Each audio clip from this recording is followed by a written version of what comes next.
Have you ever wondered why simply being yourself is enough to provoke someone's hostility? You didn't insult them, you didn't compete, you didn't even raise your voice, yet somehow your calm unsettled them. Your peace revealed the chaos they try so hard to hide. Your confidence reminded them of the parts of themselves they abandoned long ago, and your quiet growth became a mirror they couldn't stand to look into. The truth is, people don't always target you because of what you've done. Often, it's because your presence shines a light on their insecurities. They can't destroy you, so they try to disturb you. They want to shake your silence, break your focus, and rattle your clarity, because only then do they feel powerful again. But here's what they never expect. You don't need to argue, explain, or stoop to their level. In silence lies a strategy more powerful than any confrontation. Stay with me, and together we'll explore how to outsmart them quietly and protect your peace. 1. The hidden trigger of calm. Have you ever noticed how the smallest remark can pierce you deeper than an outright insult? A backhanded compliment, a sarcastic whisper when you're not looking, or the sudden chill of a cold shoulder. These moments arrive when you least expect them, usually when you're finally doing well, and the question rises inside you, what did I do wrong? The answer, though, is liberating. You did nothing wrong at all. You simply showed up as yourself. What you see as normal confidence, they see as a reminder of their inadequacy. Seneca once wrote, "We are more often frightened than hurt, and we suffer more from imagination than from reality." In their case, it is their imagination of who you are compared to who they failed to become that feeds the hostility. Their attacks are not rooted in your actions, but in their unhealed wounds, their unresolved shame, and their fear of being left behind. When a person carries heavy shadows within, they search for a mirror to project them onto, and the mirror is often the one who has done the inner work, the one who carries quiet confidence without demanding attention, the one whose self-worth does not beg for validation. To such people, your calm is not calm at all. It is a threat. You embody the life they abandoned, the courage they never summoned, the progress they secretly long for. They see you not just as a person, but as a reminder of everything they gave up on. That's why the one who feels weak accuses others of arrogance. The one who feels like a failure resents those who succeed. The one who has lost control seeks to control others. They look at you and their inner voice cries, "How dare they feel peaceful while I am still at war with myself?" Instead of healing their chaos, they try to disturb yours. Picture this in a simple setting, a team meeting. You speak calmly, share an idea, and others notice. You weren't showing off, you were simply competent, yet suddenly one colleague begins to undermine you. They interrupt, roll their eyes, or make subtle jokes at your expense. Why? Because your calm presence, your unshaken voice, threatened the insecurity they worked hard to hide. They don't truly hate you, they hate the way you don't need their approval to feel valuable. For someone who survives only on external validation, your self-assurance feels like a blade cutting through their illusions. They don't long for your downfall, they long for your disruption. If they can provoke you into anger, they feel alive again. If they can make you question yourself, they regain a false sense of power. Ironically, your emotional intelligence, the very strength that allows you to stay grounded, can make you a perfect target. Because you are empathetic, you try to understand. Because you assume the best, you give second chances. Yet, emotional intelligence without boundaries is a magnet for manipulators. They mistake kindness for weakness and silence for surrender. They assume that because you don't retaliate, you don't see. But Stoic wisdom reminds us otherwise. Marcus Aurelius once said, "You have power over your mind, not outside events." Realize this, and you will find strength. And this is your first move: to see without reacting, to observe with clarity, not to meet their chaos with more chaos. When someone targets you, it is not a sign of your weakness. It is evidence that you've stepped into a version of yourself that no longer blends into mediocrity. They attack what they cannot access. They belittle what they secretly admire. They disrupt what they do not understand. Your task is not to retaliate, but to rise in silence. So the next time you feel the sting of a sudden attack, pause. Do not react. Remind yourself, this is their reflection, not mine. Once you see the game clearly, you no longer have to play it. And in choosing not to play, you win a deeper kind of power, because here is the hidden truth. The moment you stop questioning what you did wrong and start recognizing their insecurity for what it is, you shift from being their target to becoming untouchable. And that understanding is the first step toward mastering the quiet art of outsmarting those who try to shake you. In the next part, we'll explore the unspoken ways. Your very presence can stir insecurity, and how that quiet energy, if guarded well, can become the strongest shield you'll ever carry. 2. The power of silent presence. Have you ever felt the tension of walking into a room and realizing that without saying a single word, someone has already decided they don't like you? Not because of anything you've done, but because of how they feel about themselves in your presence.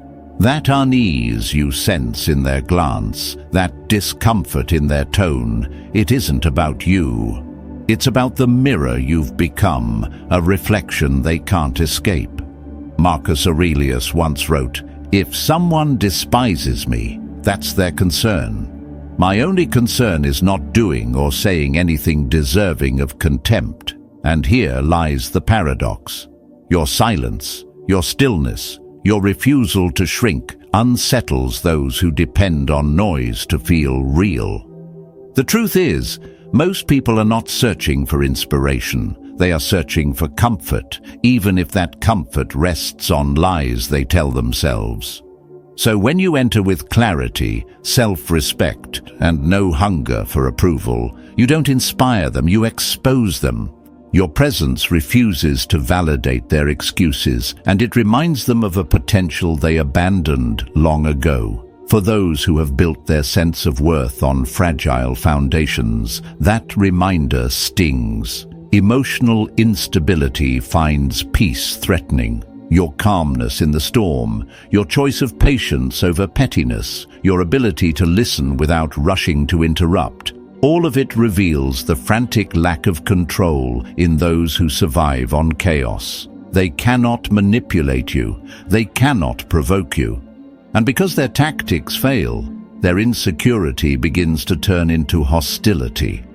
Imagine a simple gathering of friends. One person dominates the conversation, always reaching for the spotlight, demanding validation. Then you arrive. You don't need attention, and you don't compete for it. You listen, you speak rarely, but when you do, your words carry weight. You don't perform, you simply exist with quiet confidence. Suddenly their dominance looks shallow, and the audience they once controlled sees the contrast. They may laugh and say, "Why are you so quiet? Why are you so serious? Loosen up." But what they truly mean is, "You're making me feel exposed just by being composed." Their unspoken thought is clear: if you don't shrink, I can't feel tall. And so, they try to disrupt your rhythm, not because you've wronged them, but because your very presence reveals what they lack. This is the strange power of calm. Your refusal to react unsettles them because it strips away the illusion of control they once held. When someone depends on validation to feel alive, your refusal to give them either praise or reaction feels like you've erased them. To withhold acknowledgement is to render them invisible. That's why your silence rattles them more than your words ever could. Your energy becomes a form of resistance, and your restraint a kind of rebellion. Epictetus taught, "It's not what happens to you, but how you react to it that matters." By refusing to react, you turn their attempts to provoke into their own frustration. So the irony is this: you don't have to fight, defend, or even respond. The most powerful thing you can do is nothing. Not out of apathy, but out of mastery. For when you withhold reaction, you protect your peace. And to those who live in constant chaos, that peace is unbearable. They cannot control someone who doesn't play the game. They cannot win against someone who isn't competing. And they cannot diminish someone who refuses to measure their worth by others' approval. Remember this the next time someone tries to poke, provoke, or pull you off balance. Your calm is not weakness. Your silence is not surrender. It is a declaration of power. It says clearly, "I see you, I understand you, and yet you will never have access to my peace." This is the essence of Stoic strength, to remain centered no matter the storm around you. And in that strength lies the unshakable freedom they cannot touch. In the next chapter, we'll go deeper into the tactics people use to test your boundaries, the subtle games designed to make you stumble, and how to stay one step ahead with quiet but unbreakable precision. 3. The games of insecurity. Have you ever noticed how, the moment someone realizes they cannot shake you with their presence alone, they begin to reach for tricks instead of truth? They escalate not with reason, but with manipulation.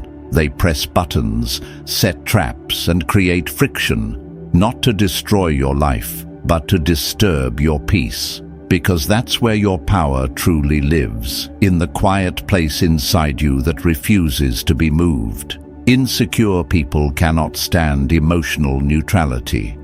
Your calm feels like a mirror they can't escape, so they poke and prod, hoping to draw anger, defensiveness, or doubt. They believe that if they can get a reaction, they still matter. Seneca once said, "A man is as great as the things he lets bother him." Remember this when they test you, because every move they make is designed for one thing: to drag you into a game you never agreed to play. Their tactics are many, but the root is always the same. They begin with passive-aggressive provocations, speaking in sarcasm or backhanded compliments. "Oh, look who thinks they're too good for us now. Must be nice to live in your perfect little bubble." What they are truly saying is, "Your presence makes me feel small, and I need to pull you down to feel level again." Whole people don't bruise others. Only fractured souls need to wound. If you answer them, you step into their game. If you stay silent, you expose their weakness. Another common tactic is guilt tripping disguised as care. They'll say, "You've changed. You're not as fun anymore. We miss the old you."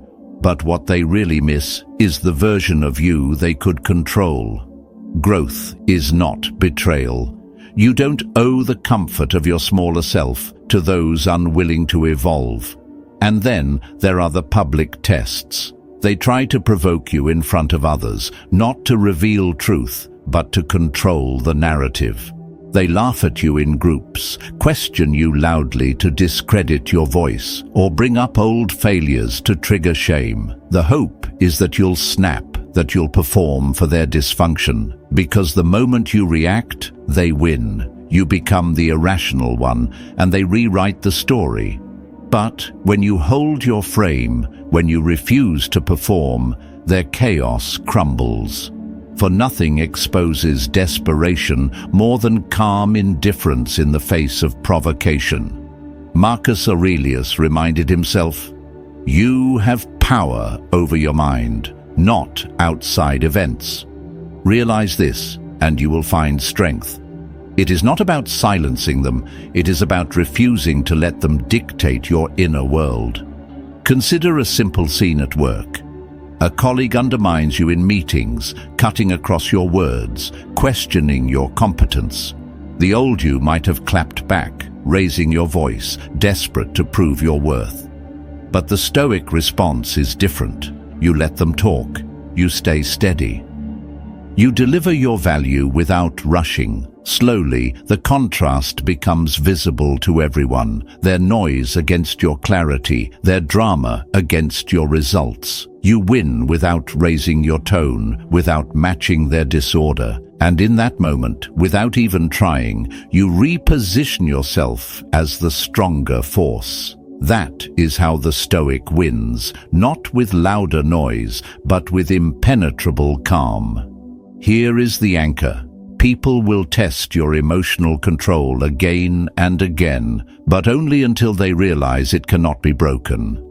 Then they move on, not because they've changed, but because you've shown them they no longer matter. They were never searching for resolution. They only ever wanted reaction. And when you refuse to give it, you don't just win, you end the game entirely. In the next chapter, we'll uncover why emotional boundaries are not walls of isolation, but shields of wisdom, and how setting them firmly can transform the way others treat you and the way you see yourself. 4. Silent resistance as mastery. Have you ever stood in the middle of an argument and realized that the most powerful thing you could do was nothing at all? There is a kind of strength that doesn't raise its voice, doesn't argue, doesn't plead for understanding. It simply holds the line. That strength is silent resistance, and when mastered, it disrupts more than any confrontation ever could. The world often mistakes silence for weakness, but in truth, it is one of the purest forms of mastery.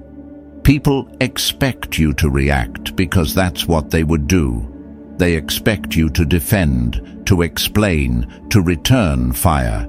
Yet, when you remain still, when you refuse to flinch or lower yourself into the chaos, you interrupt the cycle and disarm their manipulation. Your silence becomes a message more eloquent than words. I see you, I understand you, and I still choose peace over performance. Why is this so powerful? Because people who thrive on control survive by feeding off your reactions.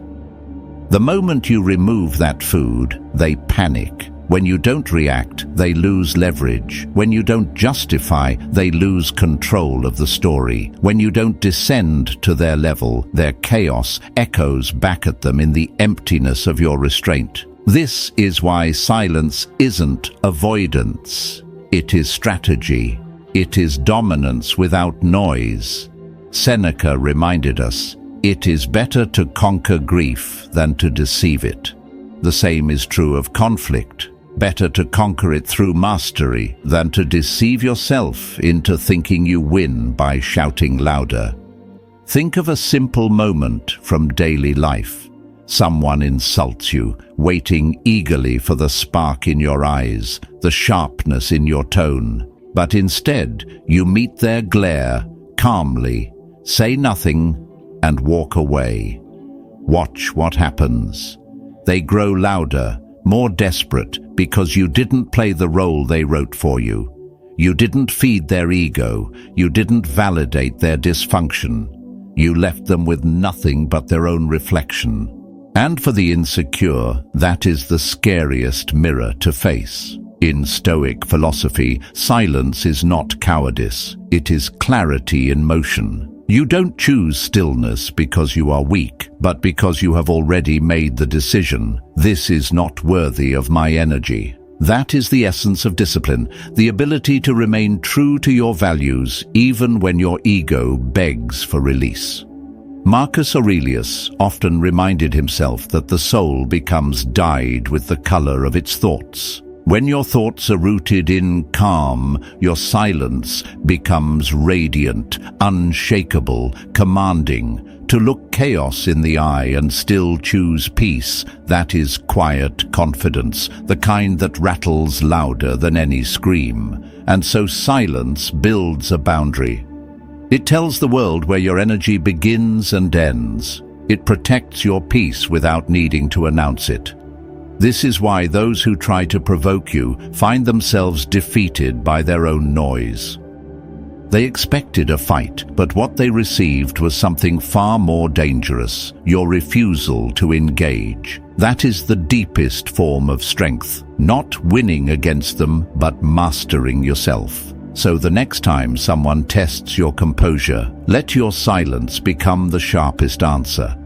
And if this message resonates, write silence in the comments. Let it be your quiet affirmation.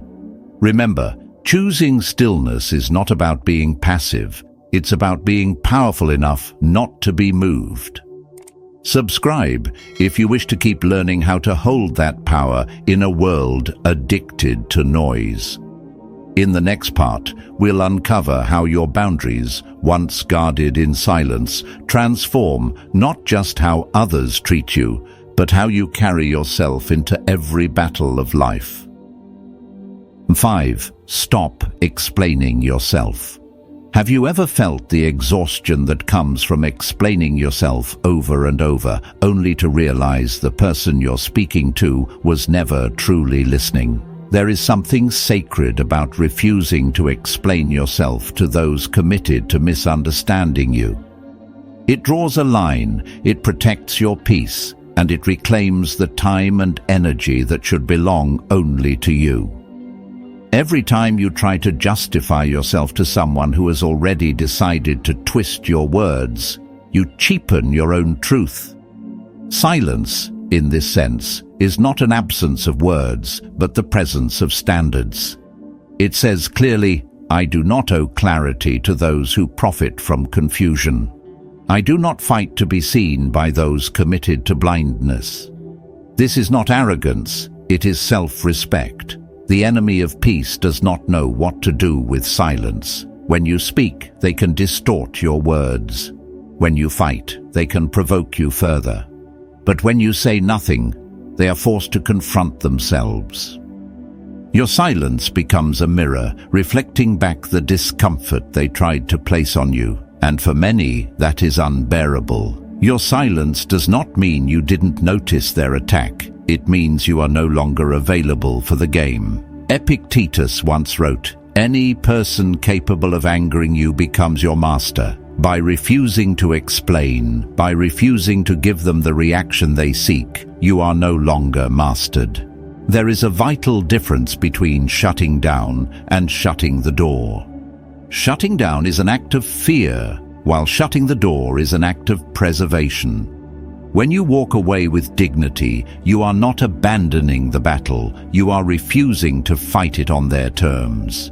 In doing so, you win a deeper war. The war to guard your inner peace. This is the Stoic shift, from reacting impulsively to withdrawing strategically. You don't need to be louder, you need to be clearer in your silence. You don't need to win their argument, you need to win your freedom.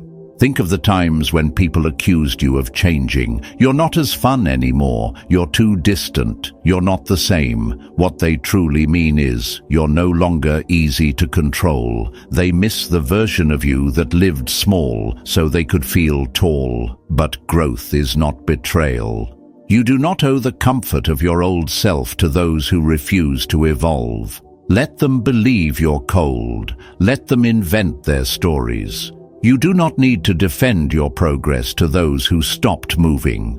Detachment, too, is often misunderstood. It does not mean you stop caring. It means you stop participating in your own disturbance. It is the refusal to keep feeding your energy to things that drain your soul. And in that refusal lies your strategy. Some people are not looking for resolution, they are looking for reaction. They don't want peace, they want chaos shared. They want you to drown beside them so they no longer feel alone in their suffering. But the Stoic path is different.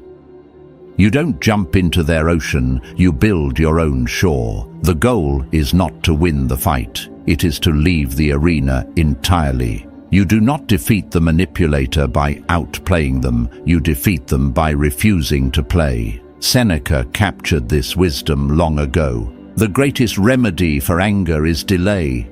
In your delay, in your silence, in your strategic detachment, you starve the drama and preserve your dignity. Let this truth settle deeply. You don't need to be understood by everyone. You only need to be faithful to yourself. And in the quiet of that fidelity, you find a power that noise could never grant you.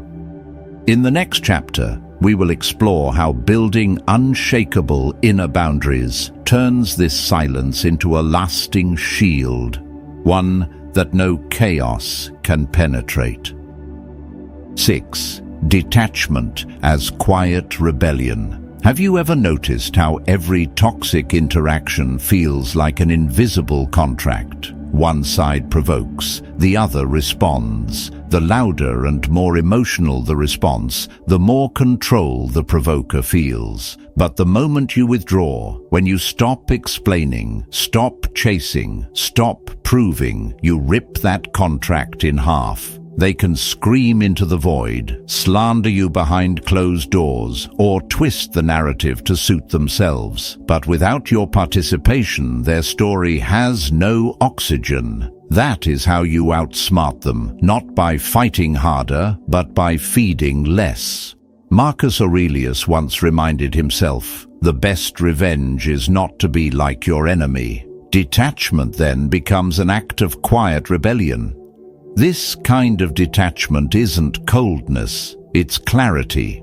It's not about shutting people out, but about becoming selectively accessible. You decide who earns the privilege of your energy, who gets access to your emotions, and who no longer deserves your attention. You don't block someone to be petty, you block them because your peace is sacred. You don't go silent out of immaturity, you go silent because you've grown beyond pointless conversations. That's emotional intelligence in action, the art of protecting your focus from emotional parasites. Imagine a friend or colleague who constantly criticizes you, not to help you grow, but to slowly erode your confidence. They smile while delivering the jab, calling it honesty. You could plead with them, try to explain, ask them to stop. But true power looks different. You stop engaging. You limit your presence. You build your life without them in the center. And soon enough, they feel it. The energetic door has closed. For the manipulator, nothing is more terrifying than realizing they've lost access. Detachment is also discipline at the highest level. People often think it's emotional, but in truth, it's practical. Every moment you spend in drama or overthinking is a moment stolen from your growth. Detachment means choosing alignment over attention, and paradoxically, the more detached you become, the more magnetic you appear. People are drawn to those who don't need them and respect those who no longer explain themselves. This is what the Stoics called being untouchable in spirit, not by becoming stone, but by mastering self. Seneca wrote, "He who is brave is free." Detachment is that bravery, the courage to protect your freedom. Think of it as building a fortress. Inner peace is not something you stumble upon. It is constructed brick by brick, guarded fiercely. Like any fortress, it requires walls, gates, and rituals. The first wall is unshakable boundaries, not boundaries you announce, but boundaries you live. You don't reply to every message, don't explain every choice, don't attend every argument you're invited to. Access to your time and energy is a privilege, never a right. The second wall is mastering your triggers. You cannot control others, but you can choose your response. To feel everything, yet respond to almost nothing, that is strength. The third wall is guarding your energy. Not every problem deserves your hand. Not every crisis is your battle. Energy is currency, and you cannot allow emotional thieves to rob you blind. The fourth wall is the discipline of speaking less and observing more. The less you reveal, the harder it is for others to manipulate. Silence becomes a shield, stillness a weapon. The fifth wall is ritual stillness, moments of quiet in the morning before the world intrudes, or in the evening before sleep takes you.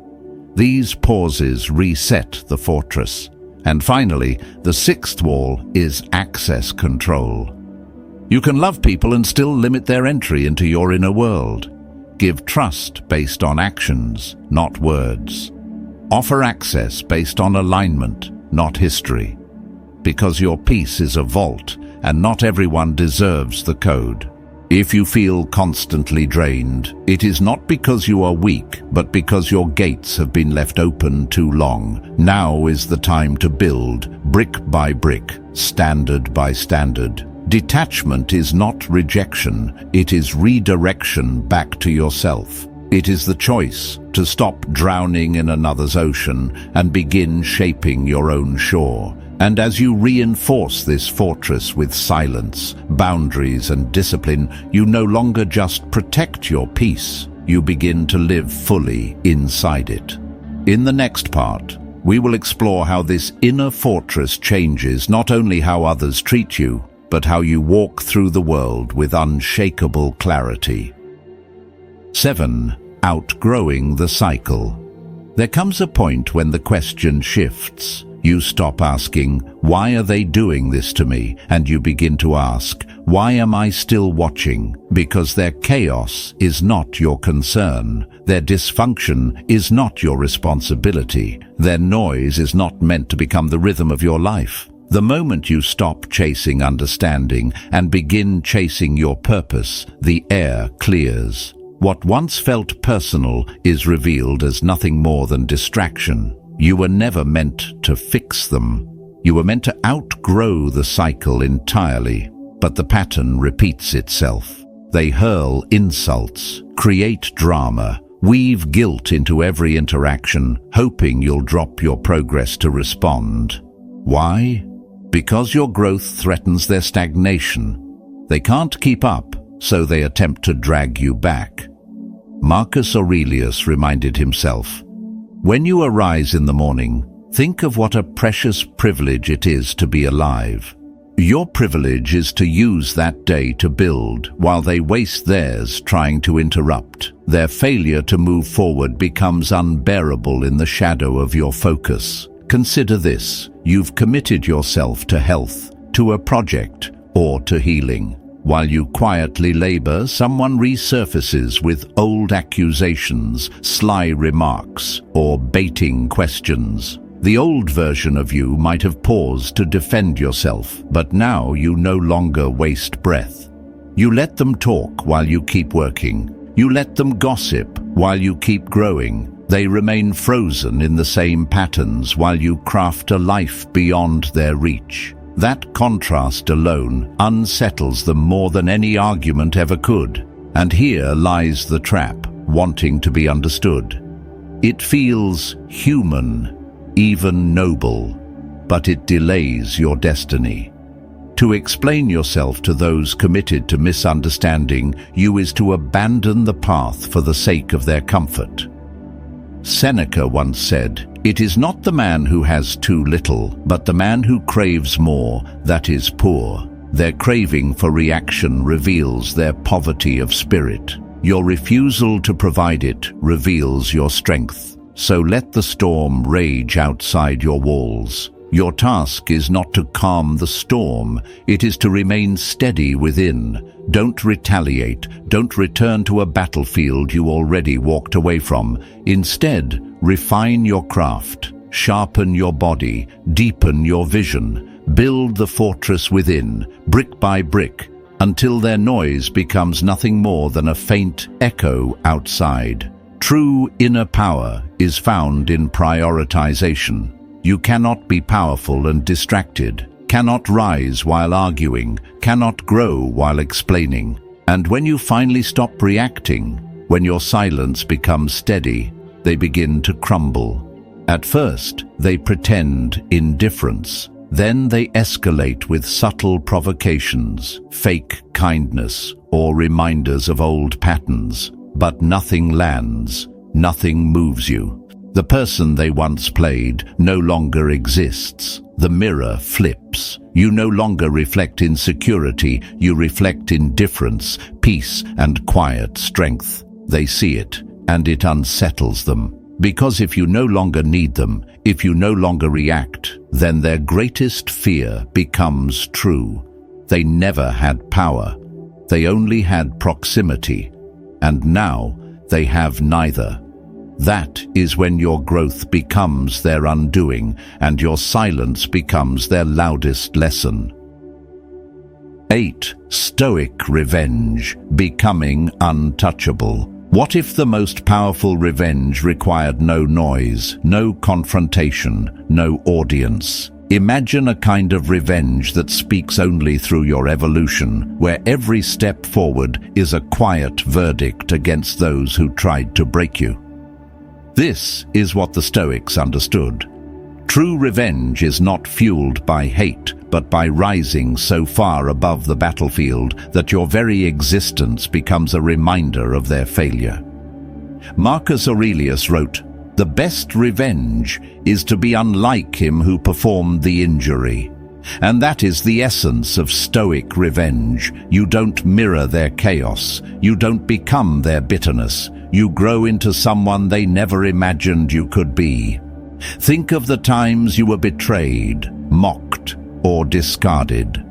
The old you may have chased explanations, sought to expose them, begged to be understood.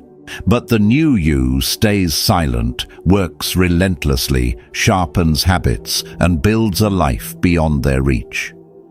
They expected your collapse.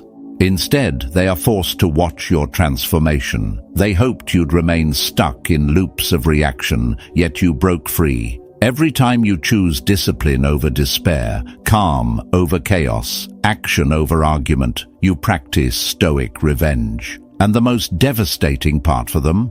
You are no longer playing. They cannot bend what no longer bends toward them. Your life itself becomes the mirror they cannot escape.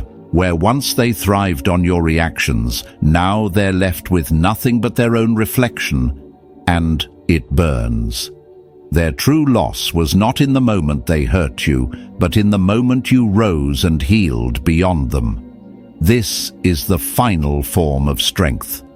Untouchable not because you've grown cold, but because you've grown aware of your worth, your focus, your purpose. In that awareness, you are immune to manipulation, beyond the reach of petty games. True Stoic power is not about force, but restraint.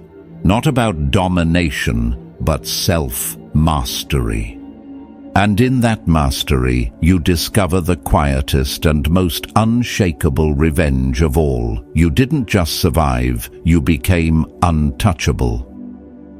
From merely surviving to truly rising, you no longer live at the mercy of chaos. You've been tested, targeted, misunderstood, yet each time you grew steadier, quieter, untouchable. Not by fighting louder, but by mastering your own peace. That is the move they can never undo. Tell me in the comments with 2 words, quiet power. And if this message spoke to you, subscribe so we can keep walking this path together. Stay calm, stay steady, your next level awaits.